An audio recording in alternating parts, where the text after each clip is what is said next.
Salut tout le monde, c'est Meshkat et bienvenue pour ce 13e numéro du calendrier de l'après. Alors aujourd'hui, on va s'attaquer à un chanteur qui, je pense, va pouvoir prendre sa carte de fidélité chez nous parce que je ne sais pas si vous vous souvenez, mais on en avait déjà parlé dans un petit zapping que j'avais fait sur mon ancienne chaîne. If you feel the falling, won't you let me know?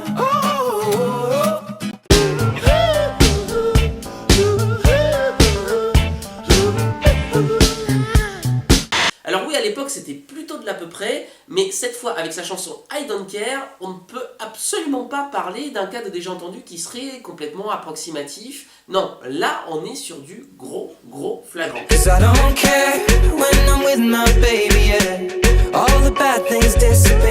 La chanson I Don't Care est sortie en mai 2019 et Ed Sheeran y fait un duo avec Justin Bieber.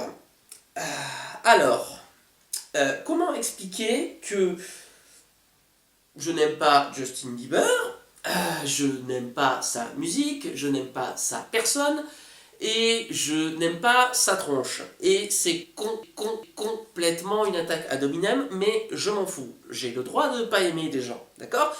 Cela étant dit, est-ce que mettre Ed Sheeran plus Justin Bieber, tu fais un mélange des deux, et ça fait Ed Sheeran, et ça fait une moyenne? Bah au final ça fait plutôt une moyenne haute parce qu'en fait le morceau est plutôt pas mal. Surtout que je le trouve très innovant au niveau de son clip, notamment parce qu'il a la bonne idée de faire des incrustes complètement dégueux et complètement foirés. Et du coup c'est à la fois moche, de mauvais goût et mal foutu. Et le message de tout ça au final c'est que il s'en fout.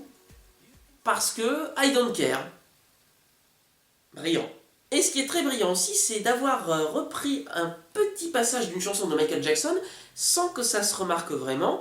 Tout ça pour ajouter un petit peu plus de groove au morceau sans pour autant que ce soit invasif. La semaine dernière, on avait parlé de Bétal Aimé et là c'était complètement flagrant parce que c'était à la fois dans la musique de l'intro et dans la mélodie du pré-refrain. Et pareil la fois d'avant avec Maître Gims où là c'était vraiment toute l'instru qui était calquée telle quelle. Là, c'est un passage très court, un petit peu à la manière de ce qu'il a fait dans Shape of You, mais bon, on aura l'occasion d'en reparler plus tard. Alors, de quel morceau de Michael Jackson je parle? Eh bien, de Man in the Mirror. Écoutez bien. Alors si c'est pas Man in the Mirror, je le refais entièrement.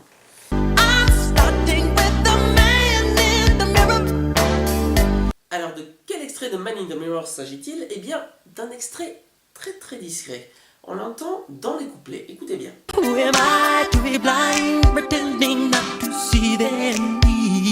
Alors, est-ce que vous l'avez repéré? Non? Bon, c'est pas bien grave, parce que il se trouve que Michael se débrouille pour faire un petit peu de scat à la fin du morceau en réutilisant ces mêmes notes. Écoutez. Vous l'avez cette fois?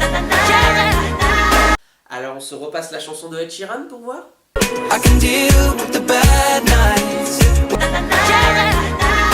I can deal with the bad. Alors moi j'ai envie de dire chapeau à Ed Sheeran parce que finalement, eh bien, la prise de risque du clip complètement starbé, la prise de risque de faire un duo avec Justin Bieber et la prise de risque de reprendre un chanteur mondialement connu et célèbre quand tu sais que c'est pas forcément parce que tu reprends quelque chose de bon que toi aussi tu vas faire quelque chose de bon derrière. Chapeau. Oui, franchement, chapeau, oui. Parce que je crois que le résultat aurait pu être bien pire que ça.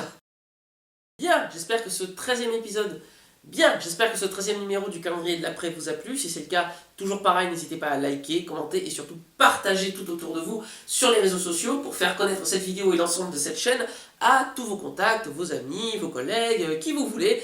Tous les gens qui aiment la musique en fait et qui ont envie un petit peu de découvrir des petites coïncidences rigolotes sur la musique d'aujourd'hui et d'hier. Et tenez-vous bien parce que la semaine prochaine, il se peut qu'on parle encore de Michael Jackson à travers une chanson de James Blunt. Quoi, il chante encore celui-là?